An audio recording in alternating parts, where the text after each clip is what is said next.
Welcome to the Texas Education Agency's House Bill 3 in 30 webinar series. This session is about the Bilingual Education Allotment.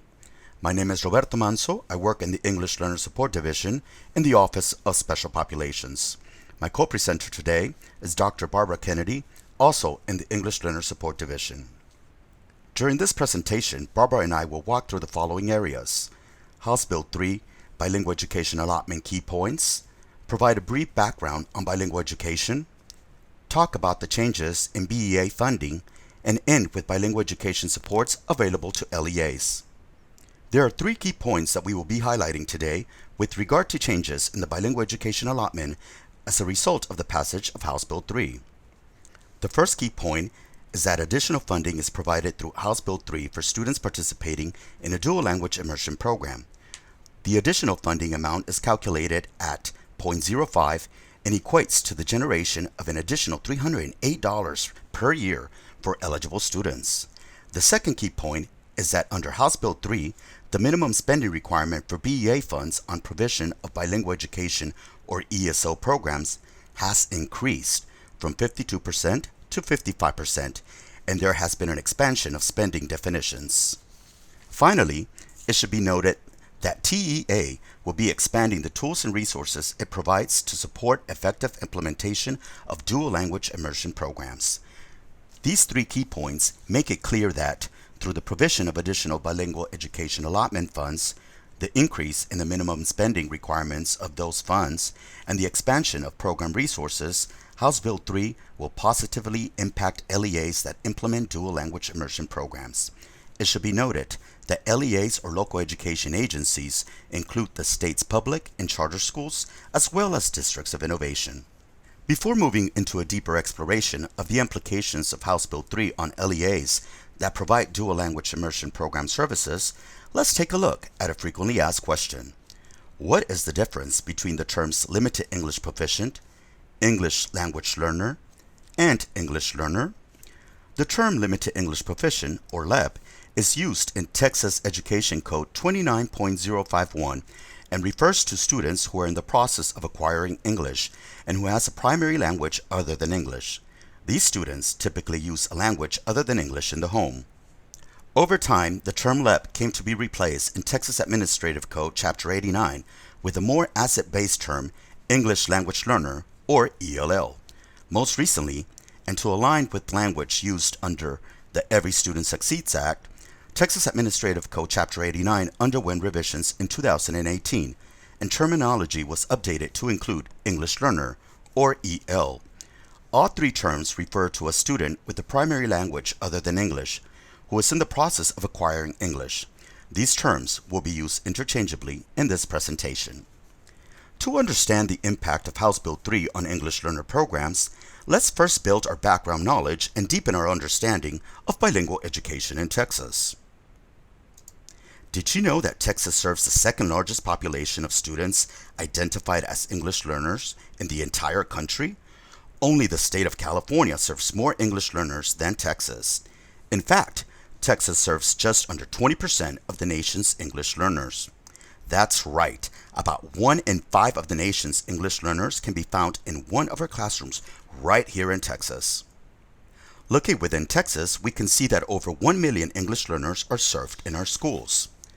That means that 1 in 5 Texas school children is identified as an English learner, and that number is growing, with almost a 4% increase observed since the 2017-2018 school year. So, who are our English learners in Texas? As the table shown here illustrates, our English learner population is linguistically diverse. While the vast majority, about 89% of the English learners we serve in Texas, have Spanish as the primary language, over 130 unique languages are spoken, with Vietnamese, Arabic, Urdu, and Mandarin Chinese being the most frequently used after Spanish. And now, Barbara will provide an overview of the state-approved program models for English learners.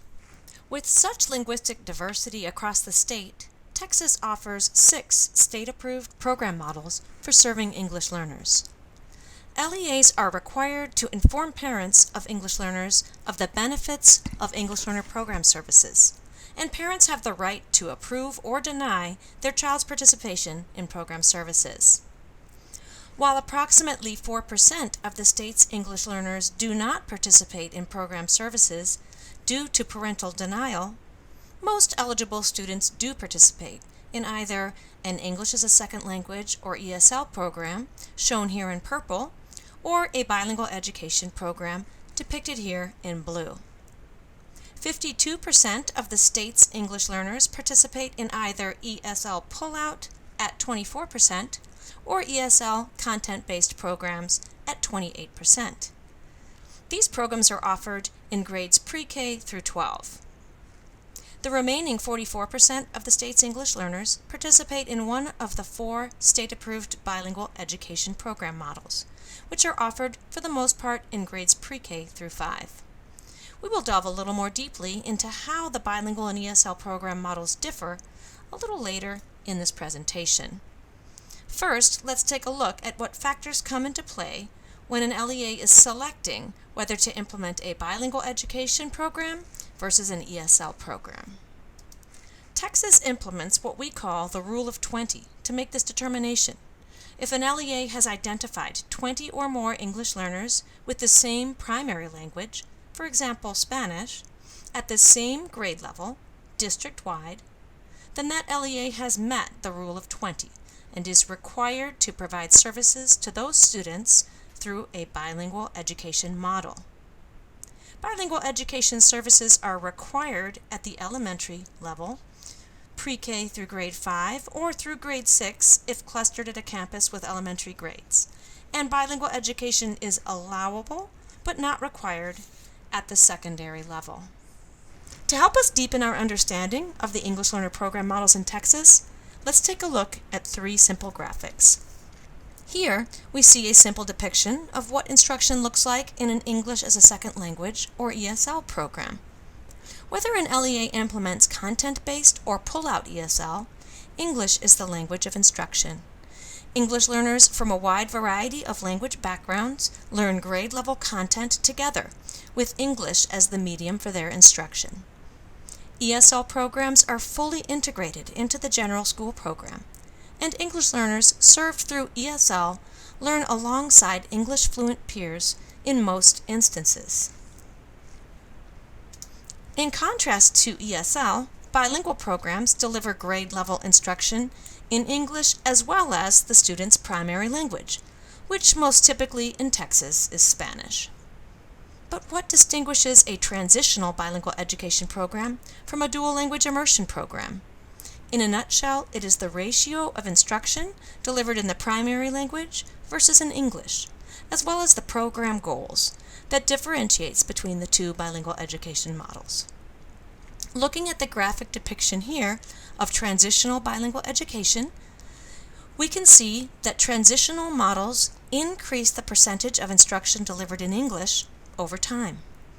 The upward slanting diagonal line and the increasing size of the blue field beneath it illustrates the increase in English instruction over time in transitional bilingual education.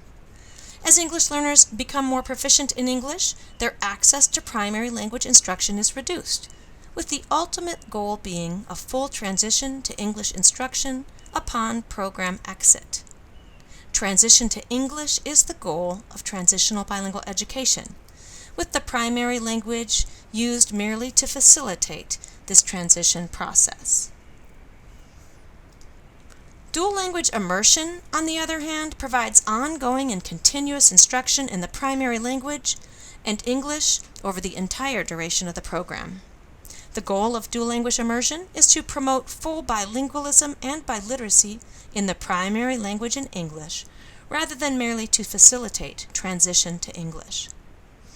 The graphic illustrates one way in which an LEA may deliver dual language instruction, with the percentage of English and the primary language remaining constant at 50% in each language throughout the duration of the program. Other variations of dual language programming include delivering up to 90% of instruction in the primary language in the early grades, pre-K through grade 1, with a gradual increase in English instruction in subsequent grades. A key feature of dual language immersion education, however, is that instruction in the primary language never falls below 50% of the total instructional time for the duration of the program. Ongoing provision of instruction in the primary language ensures that the program goal of full bilingualism and biliteracy is attained. Finally, it is important to note that dual language immersion may be offered as a one-way or two-way model. But what does this mean exactly? In one-way dual language immersion, all the participants are English learners. In two-way dual language immersion, English learners learn alongside peers who are not identified as English learners. Despite these differences in who is participating in the dual language program, the method of instruction is the same in both one-way and two-way dual language. Grade level content is delivered in two languages for the duration of the program. The goal of one-way and two-way dual language immersion is also the same: development of students who are fully proficient in another language and in English. One more reminder before Roberto explains the specific changes to bilingual education allotment funding as a result of House Bill 3. Every English learner in Texas who participates in a state-approved English learner program draws bilingual education allotment funds at the basic weighted level of 0.1. This includes English learners participating in ESL, transitional bilingual, and dual language immersion models. What's new as a result of HB 3 is the affordance of an additional allotment, which is offered only in cases where dual language immersion is being implemented. Roberto will share these changes with you in the next section. House Bill 3 calls for additional BEA funds to be provided for students participating in dual language immersion programs. But what is the rationale for this change? The Texas Commission of Public School Finance reviewed data and concluded that dual language immersion programs are more effective as compared to transitional bilingual and ESL programs. This data review compelled the Commission to create an additional allotment for a total weight of 0.15 to better incentivize and resource LEAs to offer dual language immersion programs in their schools. So what do these changes to the bilingual education allotment mean for Texas schools and students? Prior to House Bill 3, the BEA was weighted at a flat rate of 0.1 for any LEP student participating in one of the state's 6 approved English learner programs. This meant that an English learner participating in EO program services prior to House Bill 3 generated BEA funds at a 0.1 of the basic allotment for a total of $514 per year. With the passage of House Bill 3, an increase in the basic allotment for all students means that a LEP student participating in any of the 6 state-approved EO programs still generates BEA funds at a rate of 0.1, but this now equates to $616 per year. Furthermore, LEP students participating in dual language immersion programs generate an additional BEA funds at a rate of 0.15, resulting in the generation of BEA funds totaling $924 per year. Finally, BEA funding will now be generated for non-LEP students participating in dual language immersion two-way programs. Non-LEP students will now generate $308 per year in BEA funding. In summary, changes to the BEA continue to support LEAs as they provide services to meet the needs of English learners through the 6 state-approved program models. The provision of additional BEA funds to LEAs that implement dual language immersion programs aims to incentivize and support districts that provide these highly effective program services, ultimately benefiting the state's LEP and non-LEP students alike. Now let's look at the BEA spending requirements under House Bill 3. House Bill 3 increases the direct program costs from 52% to 55%. This means that each LEA must spend at least 55% of the BEA funds they receive on providing bilingual education or ESL programs. This represents another way in which House Bill 3 serves to increase the amount of BEA funds made available to improve quality of program services for students in Texas. These BEA funds must be spent on the 6 categories listed here. While these spending requirements remain largely unchanged from the past, House Bill 3 also allows for BEA funds to be used to offset incremental costs associated with providing smaller class sizes. What are the new reporting requirements under House Bill 3 with regard to changes to the BEA?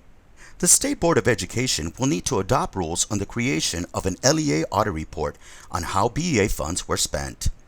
Agency staff plan to propose that this rule be written so that new reporting requirements are satisfied as part of the annual LEA audit.